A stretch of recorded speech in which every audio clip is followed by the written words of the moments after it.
नमस्ते, प्रणाम, हर हर महादेव। समस्त भोजपुरिया जहान के समस्त समाज के विजय चौहान के सादर प्रणाम।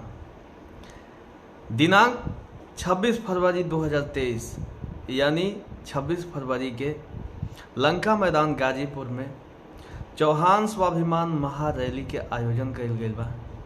तो आप सबसे हमार करबद्ध प्रार्थना बा, निवेदन बा कि ज़्यादा से ज़्यादा संख्या में आई, अपन ऊर्जा दिखाई, अरे महारैली के सफल बनाई, समाज के आगे बढ़ाई। इस महारैली के आयोजक हमारे भाई पवन चौहान जी, जो कि सम्राट पृथ्वीराज चौहान शब्दभेदी सेना के राष्ट्रीय अध्यक्ष हैं, उनके नेतृत्व में इस रैली को किया जा रहा है।